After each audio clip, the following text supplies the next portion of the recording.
May I, for a moment, Admiral, take you to another threat that we face? Very recently, Taiwan caught a Chinese ship, and this Chinese cargo vessel, so called cargo vessel, was cutting undersea cables, and they apprehended the stuff. Is this grey zone warfare one of the biggest threats we face, either through countries like China or Pakistan that used the sea route to send in terrorists not just in 2611 but 15 years earlier, even in 1993, to land weapons in India? So, is that one of the biggest challenges that we face? I will not say that it is one of the biggest challenges, but yeah, it is a challenge. Not only grey zone warfare, there are other forms, lawfare, hybrid warfare. There are all kinds of terms which are used. But I would agree with you that it is a threat in being. And why I say that? The words data which is the new oil, they say. 99% of words data transits through the undersea cables. And not only we, but most of the advanced countries are dependent on transfer of data, because all the services and all the software, etc., when we talk about how does it go, move from one country to another. Even for a common person, all of us, internet, goes through the undersea cables. So it is, I think, Jane Stowell, who is the expert in the Google undersea cable.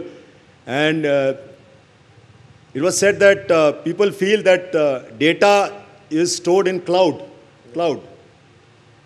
It's wrong. It is stored in the ocean.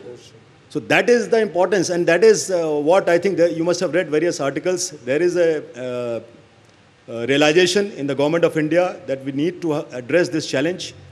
It has not only happened in Taiwan state, it has happened elsewhere as well. Absolutely. And therefore, we need to have the capability, first of all, that if something of this nature were to happen, how quickly we can repair. And that is, efforts are on in that domain. So how is artificial intelligence changing the way the Navy operates, prepares for war, and engages? And what are you doing? It's not only artificial intelligence. Of course, we are using artificial intelligence for decision-making, support systems. We are making for our predictive maintenance. We are utilizing it for campaign planning, and in all facets. We have set up a lab, AI lab within the Navy. We are learning from the industry. In fact, many of the technologies today, not only the AI, but many technologies today are actually commercial.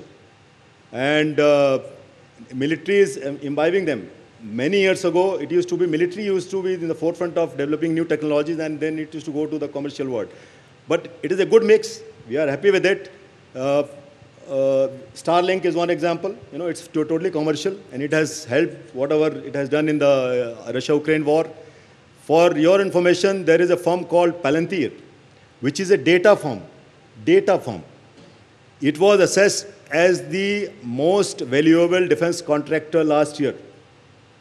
And value, you are aware, it was some 174 billion or something. So that is the kind of technology which is being developed by the military and the commercial world. There's a lot of cooperation between the Department of Defense and Silicon Valley. The Department of Defense is actively incubating a lot of startups in Silicon Valley. हमारे यहाँ ऐसा इतना नहीं होता है. No, we are doing, I think, we are doing all three arms of the forces and the MOD, DOD. I think we are in the forefront. Certainly, we are going out to the industry. We are hand-holding them. There are n number of schemes, whether it's IDEX, Aditi, Challenge, etc., which are there in the policy level. But talking of the Navy itself, I can tell you that we formed something called as Navy's Innovation and Indigenization Organization a few years back. And there is an arm of that, which is Technology Development and Acceleration Cell, which has gone to the industry, and I'll be happy to tell you that we have indigenized almost 50,000 items. Apart from that, we realized that there are a lot of startups, young people who really want to do something, and they have got the wherewithal, but they have no knowledge about the processes and procedures.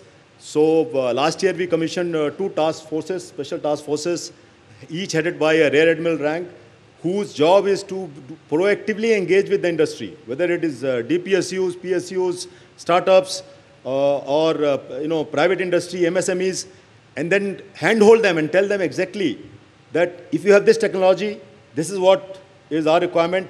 Can you do this in this time frame? So it is a work in progress.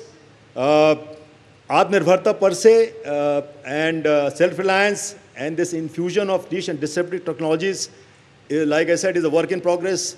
There are miles to go, and we are preparing to travel that arduous mile till we come to fruition.